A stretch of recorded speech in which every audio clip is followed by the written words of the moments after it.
siang. Terima kasih ya sudah mau mampir ke ruang BK. Sebelum kita mulai, gimana kabar kamu hari ini? Siang Bu, alhamdulillah baik Bu. Alhamdulillah, syukur. Di ruangan ini kamu dapat bercerita tentang hal apapun yang kamu ingin ceritakan. Terus kamu tidak perlu takut. Apa yang kamu ceritakan itu akan dijaga rahasianya. Saya ingin memahami nih apa yang kamu alami sampai kamu tuh berinisiatif untuk datang ke ruang BK. Jadi begini Bu, akhir-akhir ini saya merasa lelah dengan kegiatan yang saya jalani. Oh, seperti itu. Terima kasih ya sebelumnya sudah bersedia menceritakan. Boleh nggak saya minta cerita lanjutnya itu yang kamu mau bilang lelah itu yang bagaimana? Jadi begini Bu, ya saya sekarang sedang menjalani PPG. Nah, dalam PPG itu saya mengerjakan tugas LMS, dan itu tuh harus selesai dalam satu waktu, belum lagi prakteknya, bikin laporannya harus siap, belum lagi kegiatan lainnya. Saya merasa kewalahan Bu. Oh, seperti itu. Pada kedengarannya nih ya, kalau ibu perhatikan dari ceritamu itu pasti sangat melelahkan. Terus pasti banyak menghadapi kegiatan waktu yang secara bersamaan. Iya Bu, betul. Saya lihat juga kamu di sini memiliki tanggung jawab yang tinggi terhadap pendidikanmu yang sedang kamu jalani. Iya Bu, saya ingin menjadikan PPG ini nggak sia-sia gitu Bu. Saya lulus dengan baik, tepat waktu juga gitu. Jadi, tapi ada rasa hal yang bikin saya nggak bisa nih kayak gitu, capek. Mungkin itu sesuatu kekuatan yang baik ya untuk aku. Namun sebelum kita jauh, saya ingin memahami kondisi kamu nih sebelumnya itu bagaimana. Apakah ada pengalaman tertentu yang membuat kamu ini merasa perlu datang ke sesi konseling kita hari ini? Beberapa hari yang lalu saya sempat pingsan sih Bu, ketika sedang sibuk-sibuknya PPG ini. Pingsan, saya turut prihatin ya untuk mendengarnya. Saat kamu pingsan itu ada yang mengetahui atau bagaimana? Terus perasaanmu saat ketika kamu mengingat nih kejadian saat itu bagaimana? Ketika saya pingsan tidak ada yang tahu sih Bu. Saya pingsannya kebetulan di kamar mandi sendiri, baru bangun kan. Tapi saya merasa itu nggak apa-apa sih, cuma kecapean aja gitu. Sebelumnya sudah kayak setelah pingsan, apa kamu sudah ke rumah sakit atau belum? Terus sebelum kejadian itu emang kamu melakukan hal apa saja, kegiatan bagaimana? Kebetulan setelah pingsan itu saya coba untuk cleaning, dan yang benar kata dokternya hanya karena kelelahan itu tadi Bu. Sebelumnya juga saya sedang padat-padatnya tugas kan Bu, jadi saya jadi jarang istirahat, kayak tidur hanya cuma 2 jam, 3 jam gitu. Menurut saya orang itu sih Bu. Seperti itu. Baik, meskipun kamu lelah, tapi dengan kegiatanmu yang banyak, kamu tetap berusaha menyelesaikan semua tanggung jawab yang ada. Iya Bu, saya mau jadi lulus dengan baik lah intinya, nggak ada ulang-ulang.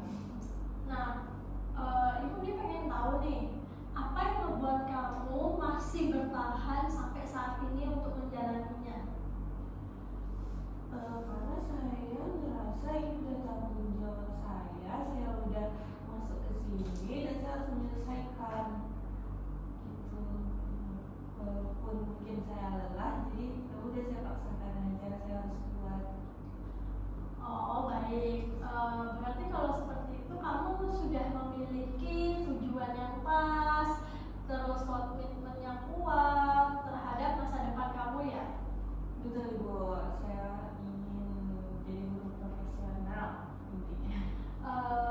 selanjutnya kita akan merinci setelah kamu pingsan kemarin. Beberapa hari setelahnya kamu berkegiatan atau melakukan hal apa?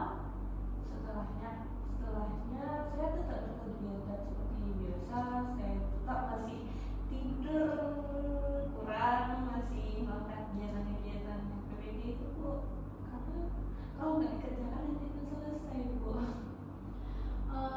Untuk pola istirahat kamu bagaimana? Maksudnya tuh pola istirahat yang kamu sering begadang atau yang kamu jarang makan, terus jadinya mempengaruhi jam tidur kamu atau bagaimana?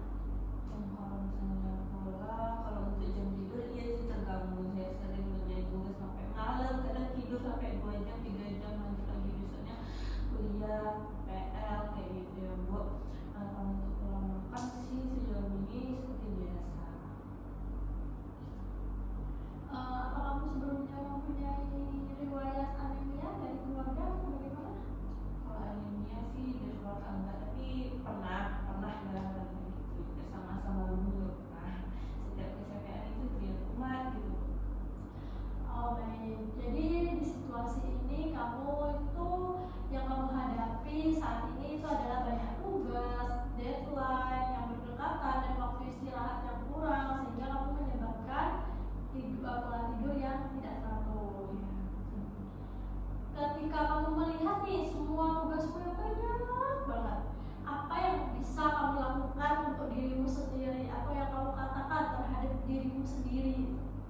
Kalau yang saya katakan ya, saya harus bisa menyelesaikan tugas ini, saya tidak boleh lemah, saya harus kuat kayak gitu. Oh gitu. Ada lagi motivasi gitu.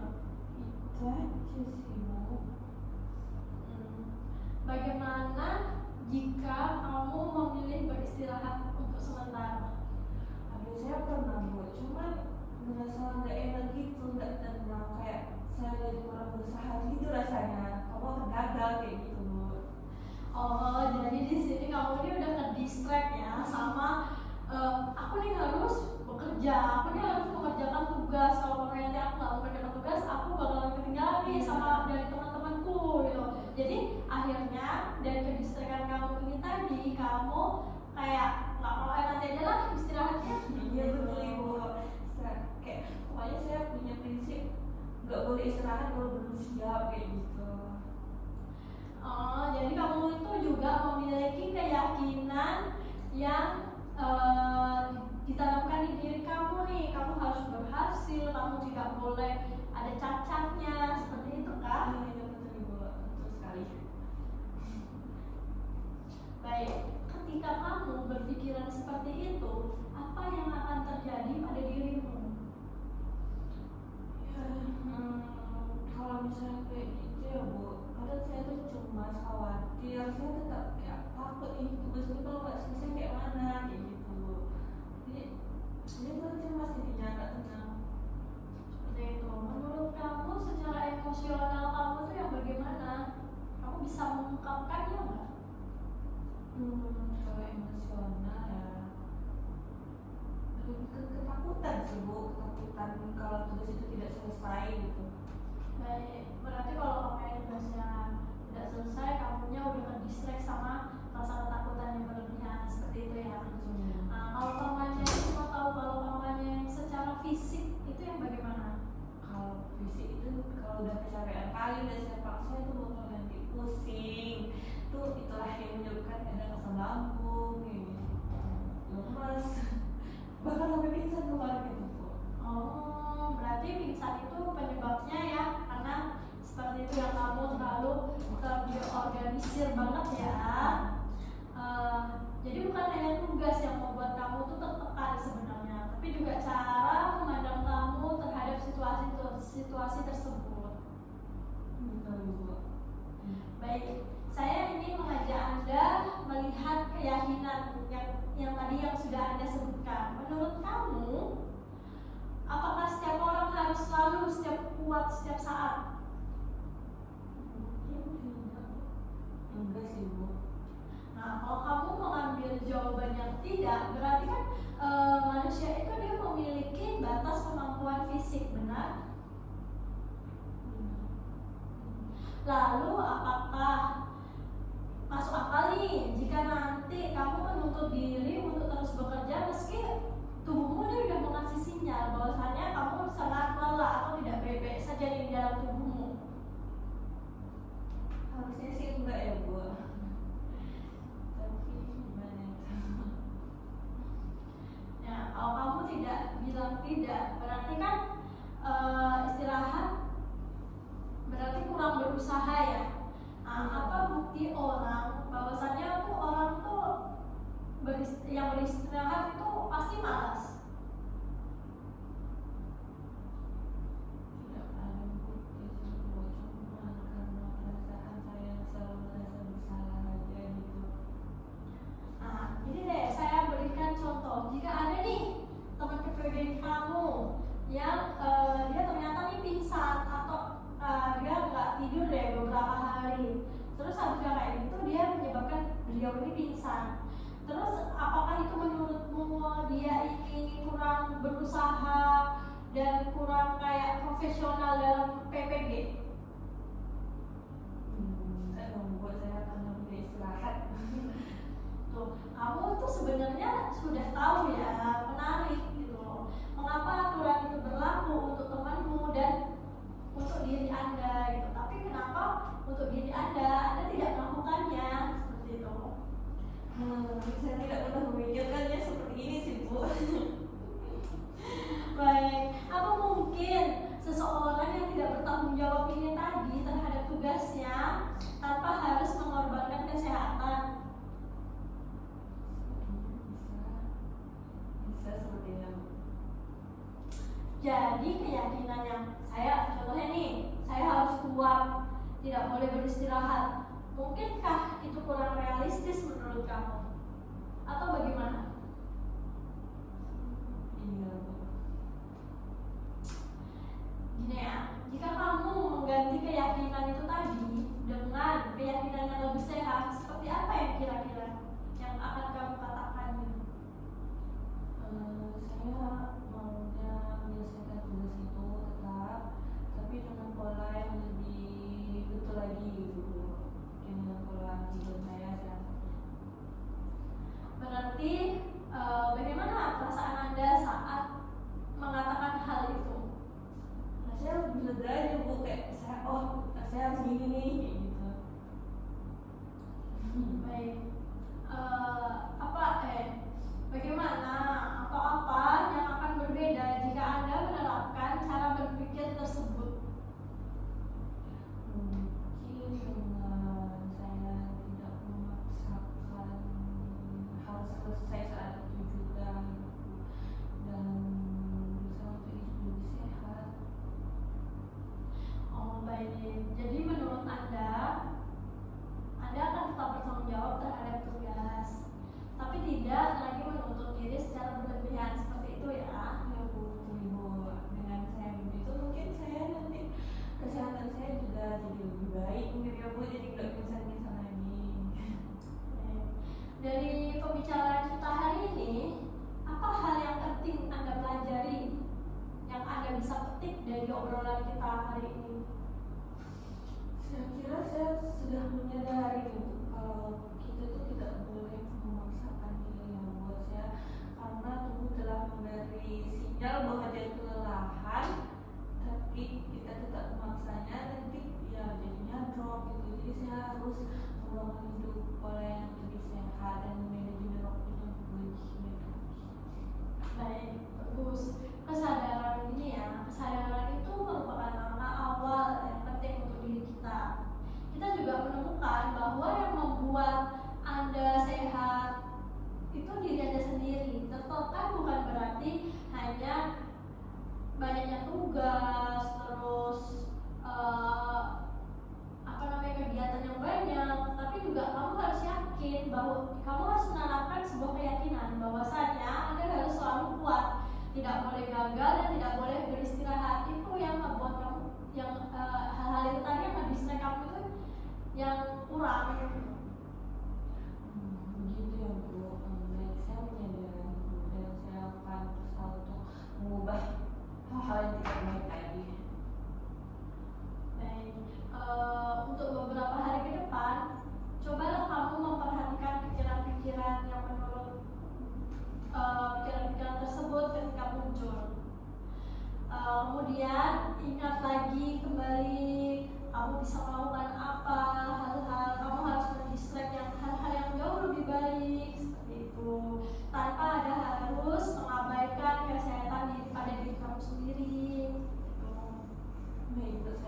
mencobanya di hari yang ke depan atau mulai hari ini atau iya Bu, saya akan mencobanya. Baik. Mungkin ada lagi yang ingin kamu ceritakan? Untuk saat ini cukup sih Bu itu aja. Baik. Terima kasih kamu sudah terbuka sama ibu dan udah bagus diajak kerjasama untuk menceritakan pengalaman kamu, untuk menceritakan kondisi kamu saat ini yang menurut kamu sih kamu tidak baik-baik saja ya, gitu kan. Lalu kamu berani untuk mengambil langkah mencari bantuan dan memahami dirimu jauh lebih baik. Semoga apa yang kita bahas dapat membantu kamu memperbaiki semua yang kamu lalui. Saya juga terima kasih Bu atas saran dan telah mendengarkan konsultasi saya kepada Ibu. Semoga saran yang Ibu berikan itu bermanfaat bagi saya. Terima kasih juga atas waktu dan kesempatannya Bu. Sama-sama, sampai bertemu di sesi berikutnya. Baik Bu. Permisi. Iya, silakan masuk. Baik Bu. Silakan duduk. Kasih Bu. Sama-sama. Selamat siang Bu Pak. Selamat siang juga Bu. Gimana setelah melakukan konseling kemarin? Kabar kamu? Apakah ada perubahan atau bagaimana? Alhamdulillah rasanya ada perubahan sih Bu. Saya nggak kebanyakan begadang seperti sebelumnya. Ini kan lebih baik dari sebelumnya. Cuman kalau capeknya masih. Capek banyak kegiatan ya? Iya Bu. Atau kamu sekali? Enggak kok Bu. Cuman ya tugasnya itu tadi. Baik, pada pertemuan kali ini kita akan memulai sesi konseling yang baru ya. Sebelumnya kita udah membahas tentang kebiasaan memaksakan diri, terus keyakinan bahwa kamu tuh harus selalu kuat, serta tidak boleh beristirahat. Bagaimana perkembangannya sejak saat itu? Untuk sekarang dari keluar konseling kemarin itu saya udah mencoba saran-saran dari Ibu, kayak saya udah mengatur istirahat saya. Sekarang saya udah nggak begadang yang kemalaman lagi sih Bu. Cuman ya kadang kalau untuk memaksakan untuk ngerjain tugas harus selesai, harus pagi dulu masih ada Ibu. Oh, seperti itu. Lalu apa yang kamu rasakan setelah kamu melakukan perubahan-perubahan tersebut? Rasanya untuk badan saya udah sedikit lebih segar, nggak sering pusing lagi, nggak sering asam lambung lagi, dan nggak ada pingsan lagi. Kalau dari teman-temanmu, pada saat kamu pingsan itu gimana respon teman-temanmu kemarin? Mereka menunjuk Bu. Mereka juga ada prihatinnya. Makanya mereka juga menyarankan coba deh konseling, mana tahu ada stres atau apa gitu. Makanya saya berpikir juga untuk kesini Bu. Jadi apakah kamu sampai saat ini kayak masih merasa tertekan semenjak permasalahan kemarin atau bagaimana? Kalau tertekan rasanya masih ada sedikit karena tugasnya belum selesai Bu. Jadi saya merasa takut, aduh kalau nggak selesai gimana ini gitu Bu. Lalu apa yang kamu rasakan? Maksudnya apakah kamu masih merasakan panik atau bagaimana? Panik ya. Kalau panik, nah ini dia Bu. Jadi saya tuh punya tugas proyek yang besar. Di situ tuh bikin jurnal 2 mata kuliah dan waktunya tuh deketan gitu. Jadi saya tuh sering cemas gitu, ini kalau nggak kekejar gimana ini gitu Bu. Jadi si menurut saya bikin saya panik. Belum lagi tugas lainnya seperti laporan atau MSC harus dikerjakan. Bingung saya mau mulai yang mana dulu nih gitu. Oh, jadi sekarang itu pemicunya dia udah kayak tugas kamu yang banyak dan berdekatan itu tadi ya? Iya Bu, udah banyak dekatan. Kalau umpamanya sekarang nih kamu melihat tugas-tugas yang menumpuk, yang berdekatan, itu apa yang muncul di dalam pikiran Pak? Yang saya pikirkan ketakutan, kayak ini kalau nggak selesai gimana nanti dari dosennya pernah marah nggak ya, apa harus joki aja, tapi nggak mau deh, saya dari dulu tuh nggak suka joki-joki kayak gitu, nggak dibolehin juga, jadi saya cemas, panik, nggak selesai gitu Bu. Apalagi kalau udah lihat teman-teman saya udah selesai. Oke, baik. Jadi kamu tuh masih ya di dalam diri kamu tuh muncul keyakinan bahwa kita tuh harus mengerjakan, harus ngasih hasil yang sempurna, tidak boleh jelek gitu. Betul sekali Bu, masih banget malah. Kadang mengganggu pikiran saya tiap malam. Baik. Menurut kamu seberapa kuat sih kamu mempercayai pikiran itu? Skalanya itu ibu kasih dari 0 sampai 10 deh. Menurut saya ini masih kuat sekitar berapa ya? Sampai 10 ya Bu? Iya. 11 boleh nggak? Nggak bisa dong, kan skalanya cuma 0 sampai 10. Ya kan 8. Ketika kamu tuh percaya sama pikiran kamu, apa yang kamu rasakan? Cemas, takut tadi itu sih. Cara kamu untuk menghilangkan rasa cemas, rasa takut itu bagaimana? Kadang ya ini masih kadang-kadang, tapi udah nggak sesering dulu. Ketika saya cemas dan takut itu ya saya kembali begadang lagi Bu, biar agak tugasnya itu selesai atau sedikit lebih meringankan beban di otak saya. Cuman kalau otak saya lebih ringan karena saya begadang tadi, tugas saya tadi selesai, badan saya pula yang nggak kuat Bu gitu. Oh begitu. Jadi pikiranmu ini tadi dia mendorong apa yang mengabaikan kebutuhan dari dirimu ya? Ya Bu, gitu. Jadi itulah yang membuat saya kembali begadang. Tapi udah nggak sesering dulu. Baik.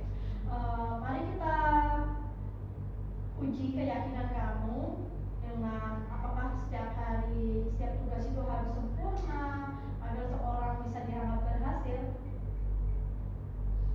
Sempurna ya. Susah ya Bu kalau sempurna. Enggak sih Bu, enggak. Kalau menurut Upa, saat kamu menjalani PPG itu apakah nilai kamu mendapatkan yang baik meskipun hasil tugasnya nggak sempurna atau bagaimana? Nilai saya cukup baik Bu, cuman saya mau yang perfect banget gitu Bu. Kalau saya dapat 80, saya mau dapat 90 gitu Bu.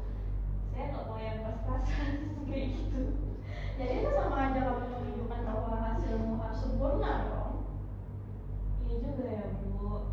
Berarti kan kamu belum ada perubahan. Berarti skalamu yang kamu bilang bahwasannya kamu punya ketakutan itu berarti bukan 8, lebih dari 8 bisa jadi. Karena kalau saya lihat juga kamu sebenarnya sangat takut dengan nilai yang buruk gitu.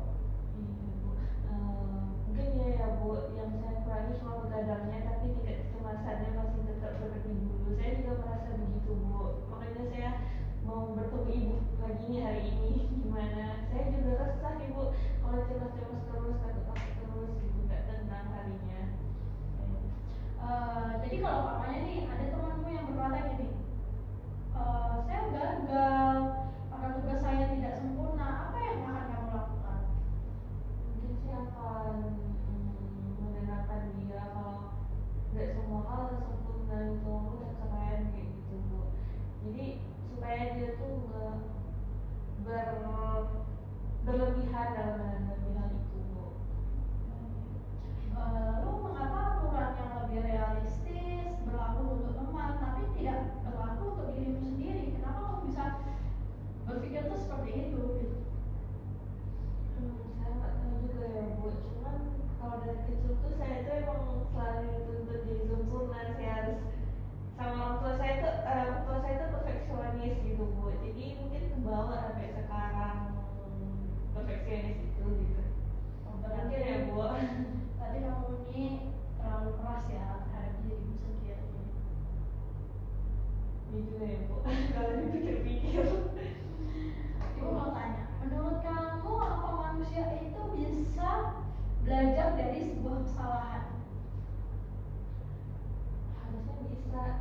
Harusnya bisa ya Bu, karena kesalahan itu kan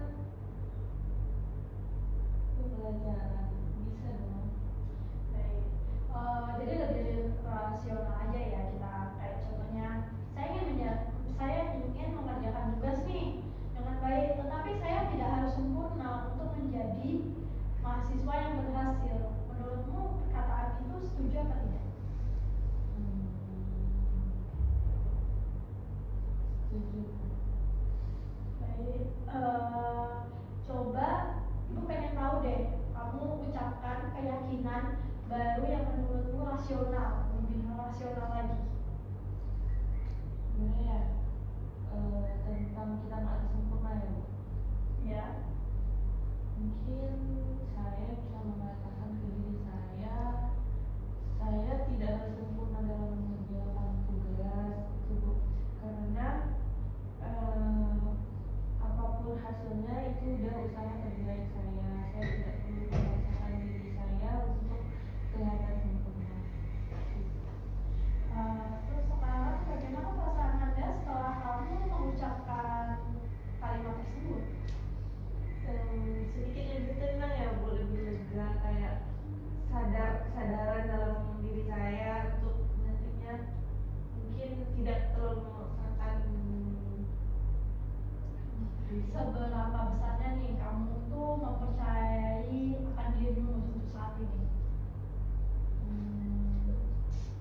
Dari skala berapa ini Bu?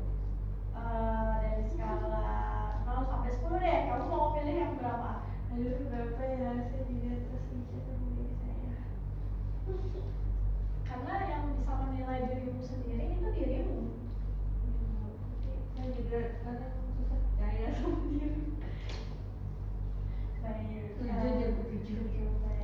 Baik, itu perkembangan yang sangat bagus sih, karena kita akan terus memperkuat keyakinan tersebut. Selanjutnya, mari kita sekarang membuat sebuah strategi yang konkret. Apa bisa Anda lakukan ketika mulai merasa kewalahan? Mungkin dengan manajemen waktu yang baik, jadi saya menemukan prioritas tugas yang lebih penting atau lebih deadline yang lebih dekat dulu gitu buat saya selesaikan. Mungkin ada lagi? Dengan tidak menunda-nunda ketika ada tugas dibuat, jadi tidak menumpuk tugasnya gitu. Kalau umpamanya nih suatu saat kamu memiliki pikiran atau pikiran itu muncul kembali, saya harus baik, saya harus sempurna, itu bagaimana kamu cara mencegahnya?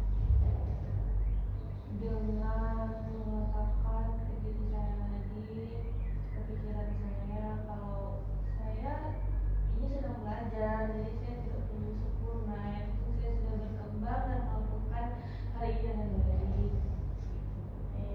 Tepat sekali. Mungkin untuk minggu ini saya akan memberikan kamu tugas yang dimana kamu bisa mengeluarkan kamu, kamu bisa menuliskan situasi yang membuat kamu stres, terus mencatat pikiranmu, irasional yang muncul, terus menggantinya dengan pikiran rasional yang sudah kita susun selama 2 pertemuan ini ya. Selain itu kamu bisa membuat jadwal belajar dan jadwal istirahat yang lebih realistis. Baik, mungkin dari ibu itu aja. Jadi itu nanti gimana itu menulis situasinya itu bikin daftar Ya, nanti kamu buat di note atau kamu menyediakanlah satu buku yang dimana nanti buku tersebut kamu tulis kayak jurnal harian seperti itu. Per hari ya Bu? Boleh, kamu nyamannya yang bagaimana? Mau kamu buat per hari atau kamu mau buat per minggu atau kamu mau buat per bulan? Karena itu lebih kayak melihat progres kamu. Ada nggak kamu perubahannya? Kalau gitu saya maunya coba bikin per hari ya Bu. Boleh. Lalu apa ada hal penting yang kamu dapatkan dari pertemuan hari ini? Banyak sekali hal penting